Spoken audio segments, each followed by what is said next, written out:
welcome to another episode of the BSN podcast. Today is Monday, September 12th. Hope everybody's having a good day so far and had a good rest of their day yesterday. Hope everybody had a good weekend.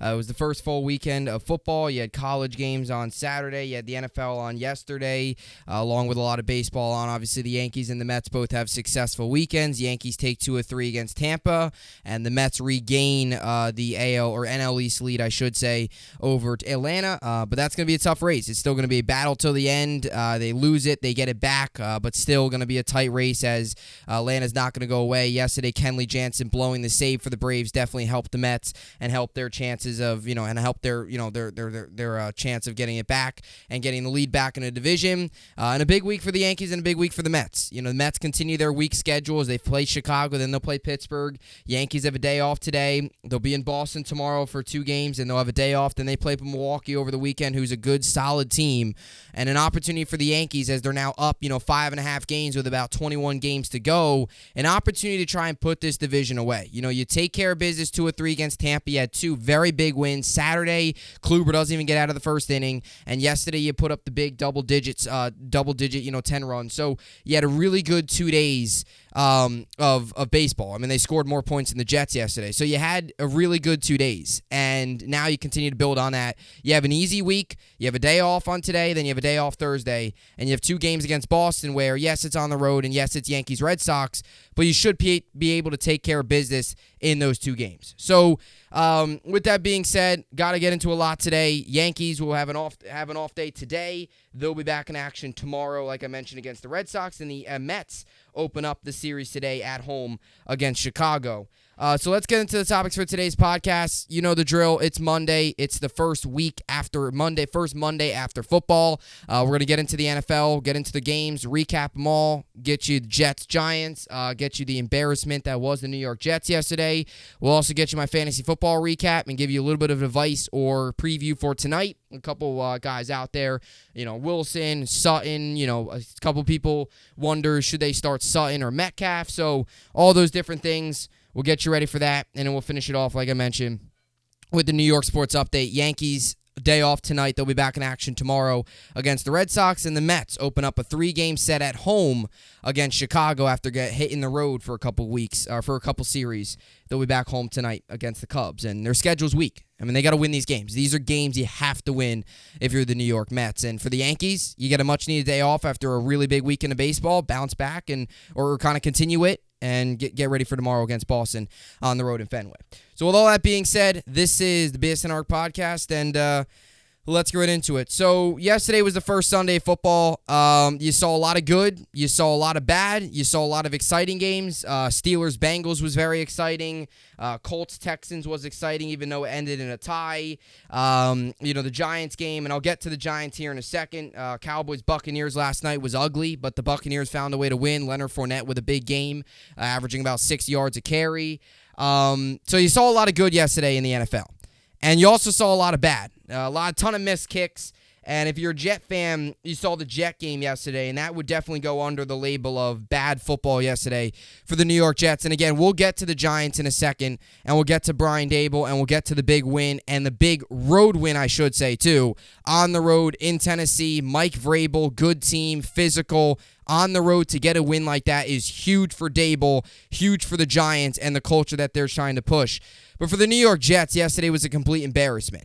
And again, you go into the season as a Jet fan, you finally have some optimism around, the team and some of the young players.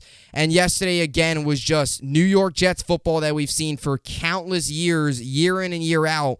Yesterday was just a typical New York Jets performance of bad football, turning the ball over, not getting the football to playmakers' hands, bad decision-making, offensive line playing terrible. Quarterback really did not have a very good performance. Flacco was just old. He's slow. And Jets lose 24-9. And again, I don't want to hear about the excuses. I don't want to hear, we're missing our starting quarterback, Zach Wilson. Because those same people that were saying that about now that they're saying, we're missing Zach Wilson, those are the same people that said Joe Flacco give us a better chance to win than Zach Wilson against Baltimore. So I'm tired of the excuses. You can't say, we're missing our right tackle, or, we're missing our starting quarterback. It's the NFL. You face adversity. You got to overcome it. You can't sit here and say, oh, we're missing this guy, missing that guy. You got to overcome it. Every team finds a way to overcome adversity. The good teams overcome it, and the bad teams and the bad coach teams don't overcome it. And the Jets yesterday couldn't overcome the little injuries. And they couldn't overcome, look at the Ravens yesterday. They were dealing with injuries, missing Marcus Peters, one of the better corners in all football. Missing J.K. Dobbins. Oh, yeah, missing their starting left tackle. And then Juwan James, or their backup left tackle, went out too. And then now they were down to their third string tackle. They found a way to win. They found a way to get it done without their starting running back. And they found a way to get it done without their best corner in Marcus Peters. They had adversity. They overcame it. So you can't fall back on the injuries. What yesterday was just bad coaching, bad football, and it was just a kind of an encapsulation of Jets football as a whole. To break it down, the offense was atrocious. I don't want to hear, they played better in the second half. That's all garbage time. All garbage time. That means nothing. Defenses start to light up. They let all the underneath stuff go.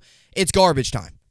That is all garbage time. I don't want to hear, Conklin scored a touchdown, so the argument that they didn't use the tight ends is invalid. Uzomah barely played. You're giving this guy $10 million a year, and he's not playing. The Jets yesterday looked like the typical Jets with no tight ends. They didn't use them. And then you hear Saul in his post-game press conference say, the game plan, the personnel, all that stuff. Sometimes you got to make in-game decisions. Sometimes you got to make in-game adjustments. Not always what you prepare on a Wednesday and Thursday or Friday of game week is always going to be how you got to follow it. Every single play's got to be the exact play, the exact thing. They didn't even use the tight ends yesterday. They go out and draft Garrett Wilson. He was not existent. He barely played, and then he made that one big play on third down, gets it to 4th down and 1, solid with his all gas, no break mentality, then punts it. He then punts it on 4th down and 1. Have a little bit of guts. Go for it. Look at Dable, and we'll get to the Giants, like I said. Look at what Dable did. He went for 2. And the reporter asked him yesterday, he said, what were you thinking on to start? Were you going to go? When did you know you were going to go for 2? He said, if we scored, we were going for 2. We knew that from the start of the drive. And the Jets just don't do that. You had the 4th down and 1, don't do it. And something I had a problem too with, the tight ends didn't play. They didn't play the tight ends. You go out and sign 2 good tight ends, and you see more Lawrence Cager than C.J. Uzomah. Lawrence Cager, this isn't against Cager, this is more of just the Jets being the Jets. He barely made the roster. He earned it. He was, to start camp, he was probably one of those guys on the outside looking in. He worked hard, made it. You saw more of him yesterday than you saw C.J. Uzomah. Where was C.J. Uzomah? And you can't sit here and say, he wasn't. He barely played. The snap count was terrible. And they didn't get Conklin involved either. Conklin had 4 catches. He fumbled the 1. He had 14 yards. Sure, he had the touchdown, but garbage time. I don't want to hear, Flacco threw for 300 yards. No. Garbage time. All garbage time. Means nothing. Means absolutely nothing. And then Saleh has the nerve to go in his post-game press conference and say, Garrett Wilson on that 3rd down, he's got to do a better job. He's got to go for it. He's got to lower his shoulder and go for the 1st down earlier. What are you talking about? What? Lower his shoulder and go for the 1st down earlier? He couldn't. There was a guy in front of him. He had to make a miss. What? What that is, that's an overwhelmed head coach that clearly doesn't know what he's talking about on the offensive side of the ball, and a coach that's just clearly lost out there. Clearly lost. And I'm not going to sit here and, I'm not going to sit here and crush Saleh because not all of it was him. A lot of it was Flacco just not being mobile. A lot of it was just some bad mistakes, and some of it's not all Saleh, but some of it is. And again, if Saleh wants to keep instilling this all gas, no break mentality, this whole 60% stuff, you got to go out there and prove it. Saying that the guys competed and fought yesterday, that's not going to cut it. How did they compete? How did they fight and compete and play? How did they show, some fight and competition and competitiveness when they lost 24-9? And at one point, They were down 17-3. 24-3, actually. They were down 24-3 at one time. That's competitive football, Salah? That's fighting and competing when you're down 24-3? And oh yeah, don't forget, we scored a touchdown, then we missed the extra point. Jets football. Love it. You got to love it. Zerline, terrible yesterday. Misses the extra point. I mean, you talk about failing on about every single phase of football. Jets did that yesterday. I will give credit to the defense. They played well. Sauce looked very good. DJ Reed made some plays, had the interception, all that good stuff. Defense played well. They struggled a little bit in the second half. That was to be expected. Look, if the Jets defense holds opponents to 24 points every single game, that should put you in position to win. When you score 9 points, you're not going to win a game. When you're fumbling the ball, Breece Hall did. When you're pressured every play and your quarterback can't move. When you're not playing your playmakers, when you're not getting the ball in your playmakers' hands, when you're dropping touchdown passes, you're not going to win games. Not going to do it. Not going to do it. Defense played well. Offense didn't. Offense didn't make any adjustments either. Yesterday looked a lot like a Gaze-like performance. And under Gaze, the defense was good. Greg Williams at the time had they were like second best rush defense in football. And I do my In the Trenches with Gangrene podcast. And on Saturday, I did my preview. And I said the Jets' defensive keys were to contain Lamar Jackson. They did that. Contain Mark Andrews. They did that. And they took advantage of the Ravens O-line. Yeah, they got some pressure. They did a good job. When you look at the Jets' offensive keys, they protect Joe Flacco. They did not do that. I said get the ball to the tight ends. They did not do that. I mean, going into yesterday's game, this is what's more frustrating. The Ravens last year had a record of being bad covering tight ends, specifically Uzama. And I read this number on my other podcast on Saturday. Uzama last year against the Ravens, in 2 games played, he had 8 catches, 10 targets, 127 yards, 2 touchdowns. I don't want to hear, Burrow was throwing him all that stuff. No, he played well against the Ravens. And what do you know? You see that success, Jets don't even play him. He's non-existent.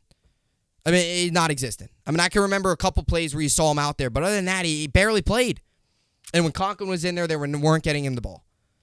And you just had the whole, then you had the drop by Corey Davis, and I don't want to hear the excuse, the ball's wet. Look what the Chicago Bears are playing in. Look what the Niners are playing in. Look at that. Both those teams scored more points than the Jets. I don't want to hear, it was wet. It was a little rainy. You're an NFL player. You're getting paid millions. You got to catch the football. Davis did end up, bouncing back and having a pretty good second half. But, come on. Bad football. Bad football. And what you saw yesterday out of the Giants is what you should see out of the Jets. And we didn't. And that's concerning. We're not asking a lot. We're not asking for the Jets to go win 12 games this year, win the division, take over the Bills, and go win a Super Bowl. That's not what we're asking.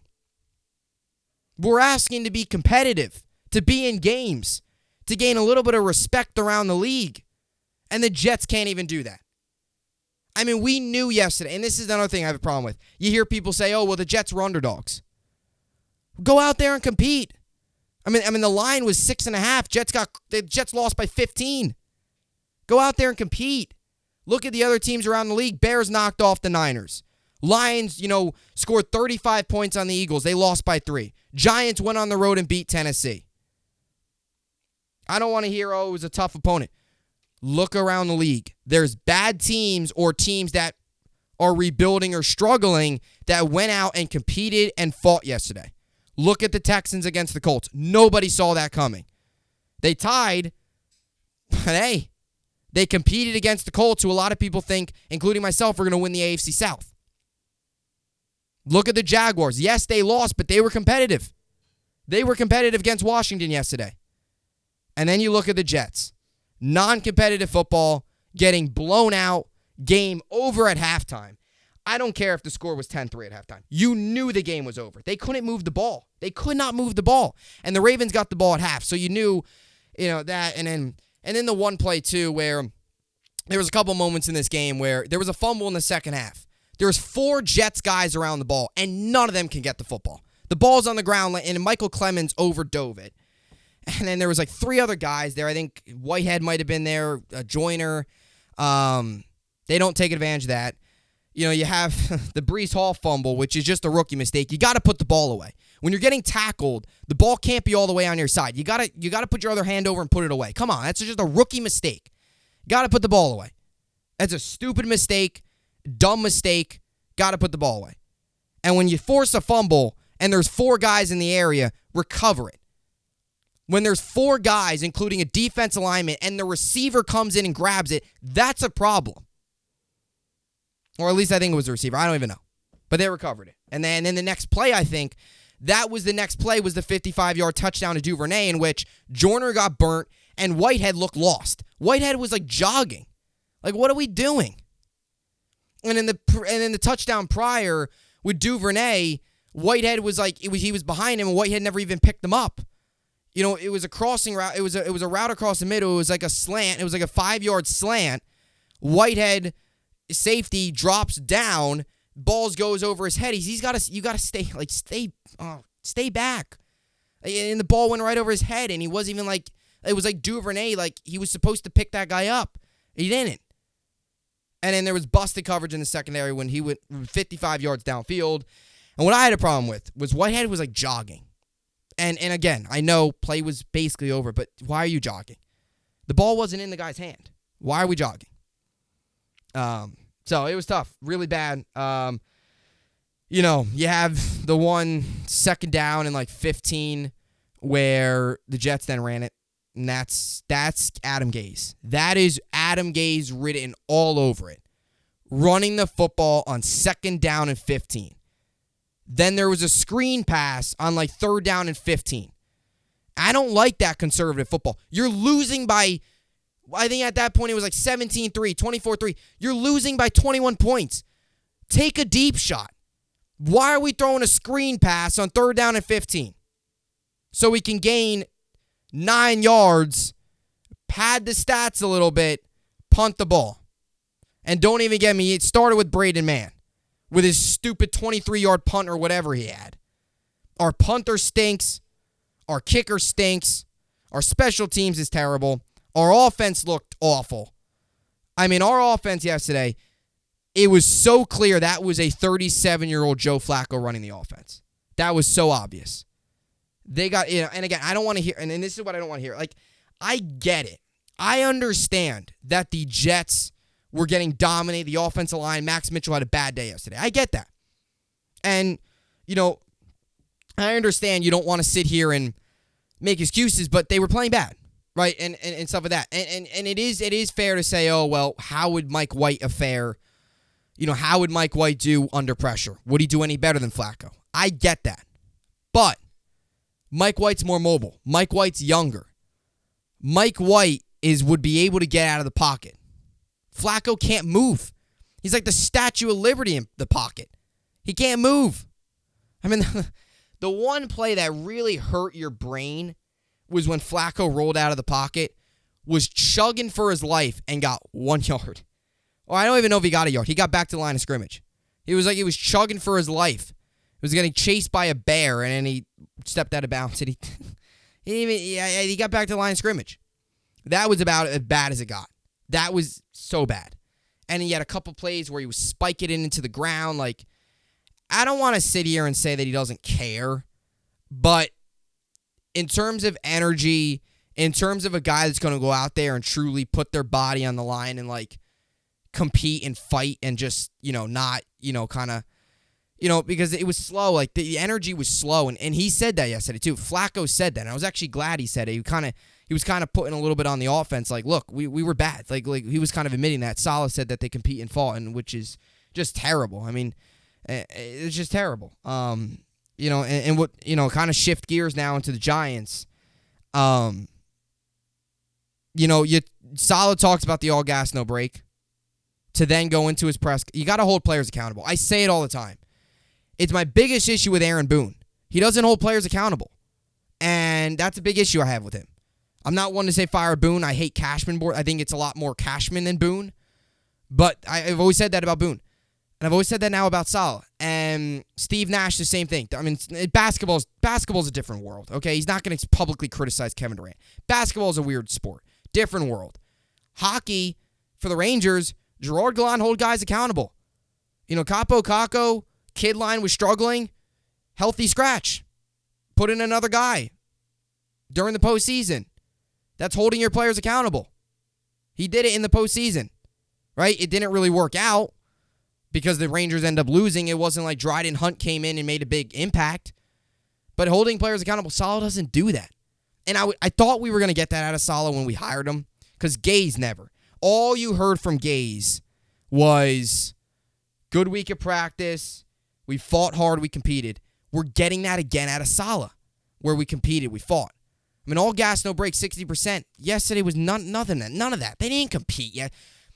Losing by 15 is not competing. I mean, what world are we living in? So what's not competing? Losing by 30? Losing by 15, okay, we were competitive. Losing by 30, not so much. Anything more than that, that's bad. Is that the bar we set now? 15 points, losing by 2 scores? In reality, losing by 3 scores because that late touchdown didn't mean a single thing? So it was terrible.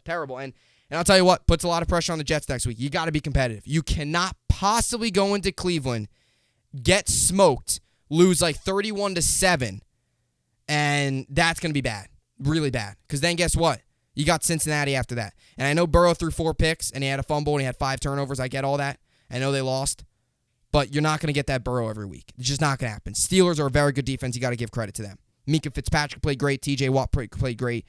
Watt might be out with a torn pec, although we're hearing now that maybe it's not as bad as they initially thought. We'll see. But let's just say TJ Watt's not as bad, and let's just say he's ready. Next week, too, you talk about the offense line. They got to face up against Myles Garrett. Start Mike White. It can't hurt. It can't hurt. It's just frustrating. It really is. And I'll tell you what. And again, I'm not gonna sit. I don't want to sound like I'm frustrated. Obviously, I don't want to sit here and say fire Sala or whatever. That's you don't want to go down that road. But I'm not gonna sit here and do that. It's it is week 1. You hope that this team can bounce back, but Sala does have a lot of proving to do. And I'll tell you what, you're going to learn a lot about this team this upcoming week. You're going to learn a lot about how guys are buying in, what this 60% all gas, no brake stuff is. You hear yesterday from Conklin, this isn't the same old Jets. Well, if this isn't the same old Jets, and I understand all that, go team go, we're great, we're this locker room's awesome. If that's the case, go out there next week, bounce back with a statement win. That's what good teams do.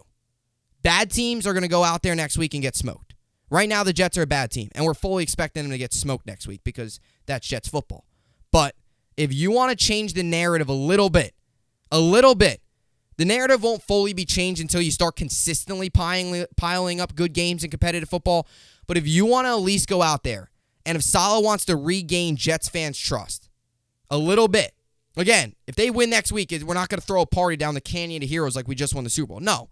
But if they do win next week and they win in like a convincing fashion or a hard-fought victory, that's a good sign. But if they go out there next week and lay a dud, that's extremely concerning.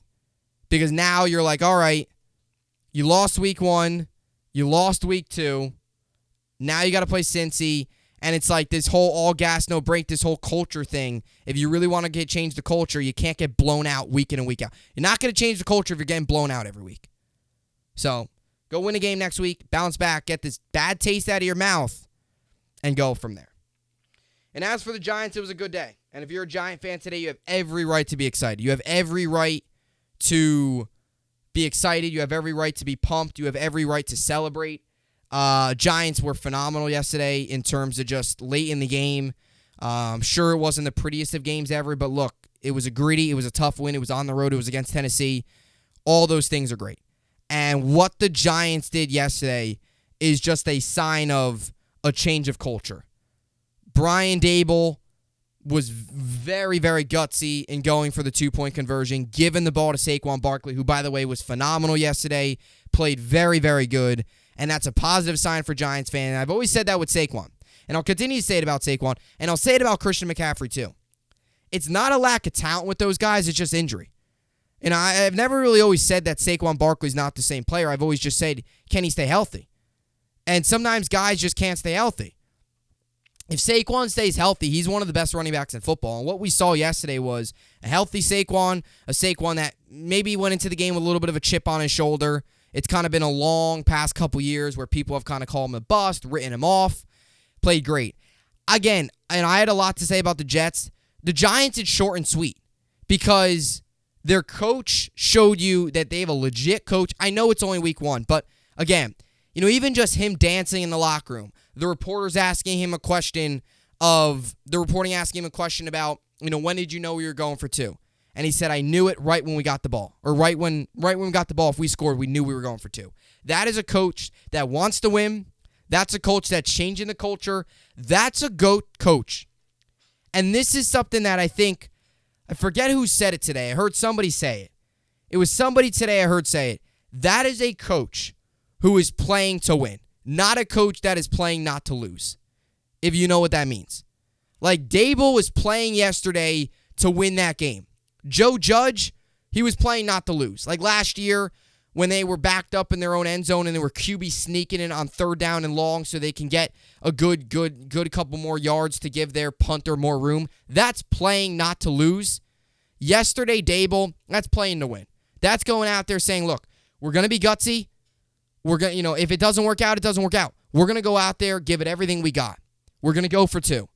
We're going to make some plays. We're going to step up big in defense. We're going to take a shot downfield, Sterling Shepard, which they did. Right? That is playing to win. And that's a coach that's a coach that's a culture changer right there. A guy that's going to be gutsy, going to go for it. And it's not always going to pay off. And not always will. But even if the Giants missed that 2-point conversion yesterday, even if they missed it, even if they did, you still take away they were competitive, they fought on the road against a good team. And I know the Titans are not nearly as good as they are with A.J. Brown, but again, we're talking about the Giants. We went into this year, Giants were, not many people saw the Giants winning that game. And not many people see the Giants winning many games this year. So to sit here and then say, oh, well, the Titans were good. No, give the credit the Giants deserve. Giants went out, played a good game. Daniel Jones made some plays. Saquon stepped up. Giants got the job done. Good first win for Dable. And for the Giants, that is a just kind of a outline of what the culture can be under Dable. And for the Jets, well, you saw a 15-point loss. You saw your coach, I don't want to get into it. But with Dable, that's like an all gas, no break. That's changing the culture. Going for it. I loved when he was ripping into Daniel Jones. Holding players accountable. Once again, holding players accountable. Daniel Jones made it was a bad interception. I saw it. It was bad interception. Cornerback was all over receiver, read the pass perfectly, boom, right into the corner's arm. Bad interception. Dable was ripping him.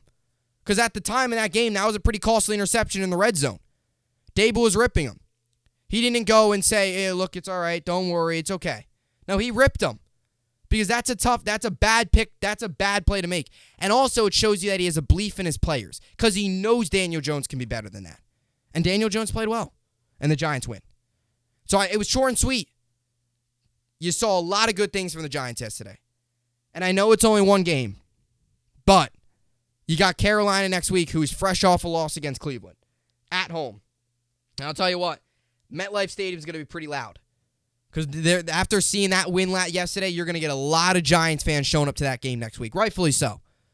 Rightfully so. A lot of excited and pumped up Giants fans after what they saw yesterday. You get the Panthers next week. You get the Cowboys at home, who, by the way, might not have Dak Prescott. So you look at the Giants now. And if they can give you that performance, you should be able to beat Carolina. Chicago, yes, they beat San Francisco, but I would still sit here and tell you, it was an ugly win, I get that, but if they play like that against, it was an ugly win. I think if it was in better conditions, and I'm not going to sit here, and I got to give credit where credit's due. Fields had a completion percentage under 50, all that stuff. It wasn't the greatest win ever. It was a win is a win, right? It's a win's a win. But if the Bears play like that every week, they're going to get blown out. And the Bears, just because they won one game doesn't mean they're winning Super Bowl. But look at the Giants' schedule. I mean, You look at it and you say, all right, you're home against Carolina. That's a winnable game. Dak's out 6 to 8 weeks. Cooper Rush, he might be the quarterback that game. All right, well, there you go. Cowboys. Boom. At home. Monday night. Cooper Rush. That's a pretty favorable matchup if you ask me. And even while Dak was playing last night, they couldn't muster anything up. Yes, it was against the Bucs defense, and they're one of the best, and the Giants aren't the Bucs, but still. Cooper Rush, it's like, all right. Then you got the Bears at home. You got 3 straight home games now. 3 straight home games. And after that, you go to Green Bay. And that's a London game. So it's not even like you got to go to Lambeau. And the way Green Bay looked yesterday, they looked ugly. Not saying the Giants are going to beat Green Bay, but is it crazy to say that Green Bay yesterday showed some signs of maybe having a bad year? Yeah. Rodgers looked, and I know Lazard was out, I get that, but Rodgers and that offense looked terrible. He had 3 points in fantasy. Terrible. Terrible, terrible, terrible. So it's not crazy now to say the Giants could start out 3-4-0. It's not. And maybe I wouldn't have been saying that, if they won today or if they lost, but it's not. So good for the Giants, good for Brian Daboll, and most of all, that was a true culture changer. And that was a game where that's what you're going to get out of Brian Daboll. That's where you're going to get out of Joe Shane. That's where you're going to get out of this Giant team. Tough, gritty, gutsy performance from the Giants. They get the win. Good for them. And if you're a Giant fan today, you have every right to be pumped up. And if you're a Jet fan like me, you're frustrated, you're angry, you're tired of it, and you got to find a way to bounce back next week against Cleveland. So that's what I got there for New York football. By the way, when the Giants were down through 13-0, I was sitting there thinking to myself, oh gosh, here we go. Football, New York football is back. Jets get blown out, Giants losing by 2 scores, but no. And that's not, they came back. They came back. Gotta love what you saw yesterday around the Giants. And maybe it wasn't the prettiest victory ever, but look, it's not going to be. Not everything's going to be pretty. It was tough, gritty, gutsy. Giants win. All right, so now let's get to the rest of the NFL here as we get to 31 minutes here on the video. Kind of just could quickly sim through the rest of the NFL. You know how I do it. I don't go through like every game in as much detail as I do my game picks. Buccaneers, Cowboys, obviously biggest story coming out of that game was, was just Prescott. And I got to admit, I want to say this. Cowboys, I'm officially saying, worst fan base ever. I mean, to sit there and throw garbage at Prescott and boo him while he was running off the field is completely ridiculous. I mean, ridiculous. Classless, embarrassing. I mean, everything, and I really, truly feel for Prescott. Everything he's gone through over the past couple seasons, from the massive, bad ankle injury that he had to the personal stuff going into his life, going on in his life, which he's been very transparent about. Like, all that stuff he's gone through. And to sit there and boo him while he's running off the field because he's injured and throw trash at him is completely ridiculous. If you're a fan yesterday of the Cowboys, and again, not all Cowboys fans, but if you're a fan yesterday who threw trash, and even if you're a fan that were just booing them, you're a loser. You're a loser. You're a loser. That's the easiest way of saying it. I don't care if, that hurts. You're a loser. Why are you booing a guy that just got hurt? Why are you throwing trash at a guy? I know they weren't playing well, but he's injured. He's injured, and you're throwing trash at him? You're booing him? You serious? So boo him and throw trash at him, all that stuff. Now that you don't have him, see how it plays out now. What does Cooper Rush do now? Good luck with that, Cowboys fans. So I got to admit, I lost a ton of respect for the Cowboys. And I like Dak, and I still like him. It's nothing to do with Dak. It's all to do with the Cowboys. And I got to admit, I hope the Cowboys stink this year. I hope they do. Because of those classless fans that it's terrible. That's so terrible. Throw trash at an injured player. Are you kidding me? And it's your quarterback. Like, it's not like it's an away player. It's and I would still be unacceptable. But it's like your own player, like, what? What? Ridiculous. So, and you hear people always getting paid millions to get injured. It's an injury. You can't blame a guy for getting hurt. Unless if it's a self-inflicted incident. Like, you've seen sometimes guys, there's a guy in the MLB punched a mound and he broke his hand. Or Devin Williams last year when he punched a dugout wall and broke his hand. That's one thing you could say, oh, that's stupid. But, I mean, he got hurt in a football game. I mean, it is what it is. I mean, it's just, it is how it is. It's a physical game. So, just got to want to say that. And a good win for Todd Bowles. And I got to admit, I'm happy for Bowles. I like Bowles a lot. I think he I mean, the way the Jets have played over the past 3 years, it makes Bowles 4 seasons with the team, who, by the way, 3 of the 4 were losing seasons. The one thing I could say with with Bowles was the Jets were at least in those games. Like, throughout those seasons, Jets were at least in those games. There was definitely a lot of weeks where the Jets were in the games. They didn't win, but they were in some of them. They were. Anyway, you have that. Chiefs dominate the Cardinals. Cardinals going to have a long year, and I think you're going to hit the offseason with questions around Kingsbury and even Kyler. Vikings crushed the Packers. I mean, this was one of these games where if you're a Packers fan, you truly are worried. You're truly worried if you're a Packers fan because Rodgers played like garbage yesterday. You had nothing. I mean, your leading receiver was your running back, A.J. Dillon, who, by the way, is the secondary behind Aaron Jones, 46 catches. I mean, the Dobbs, however you pronounce his name, was the leading receiver with 37 yards. Terrible. And I know you're missing Lazard, but Lazard is good. He's not elite.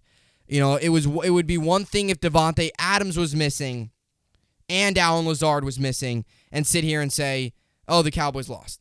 All right, then you understand. But you don't have Adams. Lazard's out. This is bad. And I said this at the beginning of the year. There was this chance that the Cowboys played really bad. There was. And I said that at the beginning of the year. And you kind of look at it now and you say, all right. And I said the floor for the Packers was like 8-9. And I said that. And I said it could be even worse, if this happens. And what you saw yesterday was maybe a kind of a glimpse of what's to come this year for the Cowboys. Or the Packers. Well, the Cowboys too now that Dak's hurt. And I kind of hope that thing struggles now because of those fans. It's terrible. Like, those fans don't deserve to win now. Not that they've won it all, but either way. Chargers Raiders was good. Good game there. Raiders. I mean, Devontae Adams, 10 catches, 17 targets. 10 catches. That was really, really, really pretty wild for him. 141 yards and a touchdown. So you saw a lot of Adams. And, Steelers, Bengals was wild. You had the missed kicks. Boswell redeems himself, hits the game winner. Commanders, Jaguars, Texans, Colts, Texans tie game. You had the Alec Pearson drop, which was really hurt him. Jaguars, Commanders was a good game. Is Wentz wagon back? Good win for the Commanders. 4 touchdowns. He did throw 2 picks, but the 4 touchdowns, 313 yards, that looked a lot like Carson Wentz in Philly. So, is it the weapons? Is it McLaurin? Is it Gibson getting involved in the passing game? Was it Curtis Samuel? Jahan Dotson had a big game, 40 yards, 2 touchdowns. Was it the weapons or is Wentz back? So, that was a good game there. Browns, Panthers was a wild one. Panthers getting smoked. They came all the way back, then still found a way to lose. Saints, Falcons was a good one. Saints win. You got to feel for Falcons fans. I mean, year in and year out, they're just blowing games. Year in and year out. It really is crazy. And as a Jet fan, I do get frustrated. But there was a point in that game yesterday where they were winning 23-10. And 26-10 they were winning going to in the fourth quarter. They were winning 26-10 in the fourth quarter. They lost 27-26. I mean, that just can't happen. Can't happen. And as a Jet fan, it hurts to watch. And I've always said this, like, would you rather watch your team get blown out or blow games? And I've always said, I'd probably rather my team get blown out than watch a team blow a game. It's so painful. It's painful to get blown out, but like you just know that feeling of, it's these week by week, these games are so important. You can't be blowing games like that. You just can't. I mean, you're winning by 16 and you blow the game. It just can't happen. And then, Dolphins, Patriots. Got to give credit to the Dolphins. Tua didn't play phenomenal. It wasn't all Tua, so I'm not going to sit here and say that I'm crowning him the guy. I mean, he did have a good game, but not going to sit here and say Tua's back. It was a lot of the defense. Mac Jones played terrible, or he didn't play terrible. He was getting sacked. He was getting pressured. He had fumbles. Bad game for the Patriots. Really bad.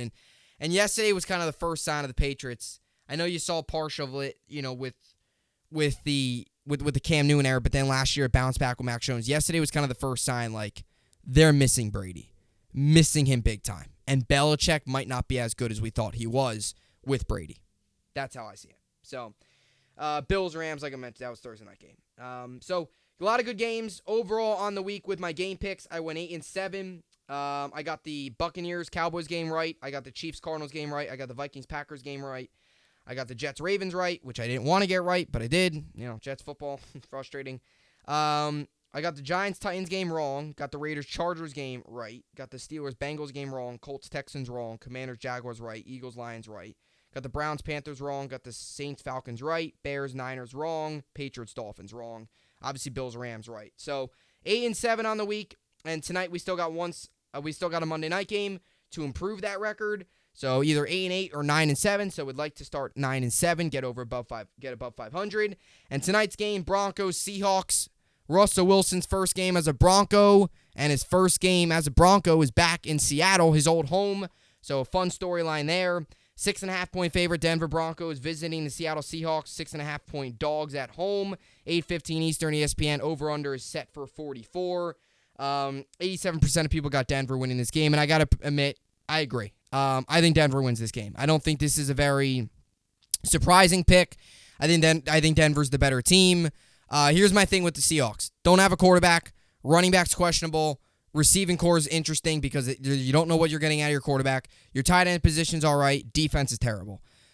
When you really give it a side-by-side comparison, like the Broncos are just a better team. Like you can make the argument that the Broncos are better at every single position. Maybe the exception of tight end because Noah Fant's solid. I mean, the quarterback, Russell Wilson's better than Geno Smith. Javonte Williams, Kenneth Walker, I know he's a rookie, and they got some other guys there too, but you're going to assume Javonte Williams, Melvin Gordon, better than their running backs. Offensive line, better. You go to the receiving core, I know you could say DK Metcalf and Tyler Lockett, but how are they going to produce with a quarterback? Russell Wilson's better than Geno Smith. Do I think Russell Wilson's going to be what he once was and what people expect him to be? No, but he's better than Geno Smith, and they got Judy and Cortland Sutton. So I actually think their receiving core might be better just because of the fact of is Geno Smith going to be able to get them the ball. Tight end might be the only position because you go to the defensive side of the ball, and the Broncos are very good. Seahawks are terrible on defense. And, I mean, you go to the tight end, maybe that's it. Noah Fant with Seattle, former Bronco. So, going to be an interesting game tonight. Going to be a lot of storylines. It will be interesting to see how Seahawks fans greet Russell Wilson. I think they'll greet him with a lot of cheers. I don't think they'll boo him. It's not like it was a ugly ending where they traded him. It wasn't maybe the prettiest ending of all time, the biggest, kind of, goodbye to Seattle fans or, kind of ended, missing the playoffs, the kind of rumored rift between him and Carroll. That happens, you can only go for so long with one team. So it's going to be interesting. Broncos, Seahawks tonight. I have the Broncos winning in a blowout, 31-10. Give me the Broncos. I think their defense is too good. Geno Smith's just not good enough. I think the Seahawks I think it's going to be a long year for Seattle. Give me Denver 31-10. I'll take the under on the over-under 44, and I think Denver covers the 6.5 very easily. Broncos win 31-10. And as for fantasy football, we'll try to go through this quickly here as we've already hit 40 minutes on the video. Tough week for me in fantasy. Very tough week. Injuries, moves or injuries, just bad play, bad performances. So I'm losing in one of my leagues, 132-116. I got nobody left. In my other league, I'm losing 135-79. I have Jerry Jeudy going. So unless if Jerry Jeudy gets me like 80 points tonight, I'm not going to win, which he's not going to get 80 points. So I'm going to lose in that league. My other league, I'm going to lose as well. He's still got Russell Wilson. I've got nobody. So unless if Russell Wilson throws like 16 interceptions, I'm not going to win, which he's not. And as for my other league, I'm losing right now 108.95. This is the only league that I have a chance in. I projected 108.7. He's also projected 108.7. So it's a true 50-50. I need Cortland Sutton to get me 14 points. That's what I need. 13 would tie, 14 would win. So that's what I need. So that's very easy. I mean, that's not very easy, but it's very reasonable to get Cortland Sutton to get me 14 points. So that's very reasonable. So that's that. And for fantasy, I'm an issue. If you're like, and again, just to give you some quick notes, Javonte Williams tonight I would start if you got him. I mean, there's not much else I could give you. If you're deciding on like a Cortland Sutton or a DK Metcalf because Metcalf fell in a lot of drafts, I'd start Sutton. I don't trust Metcalf. I don't trust many Seahawks players until they prove that they can play well under Smith. That's how I see it. If Metcalf plays great tonight and Sutton doesn't or Jeudy doesn't and you bench him, well, you just got to take it and go with it. But I think the safest option is to go with Sutton or Jeudy over a guy like a Metcalf who you don't know what you're going to get out of the quarterback and you don't know how he's going to perform. If you're in a situation like me, where I have Prescott in 3 of my 4 leagues, or 2 of my 4, I think. I have Prescott, Rogers, and then Prescott. So I've got Dak in 2 of my 4 leagues, and I've got Rodgers in 2 of my 4 leagues. So combined, my quarterbacks got me 7 points yesterday.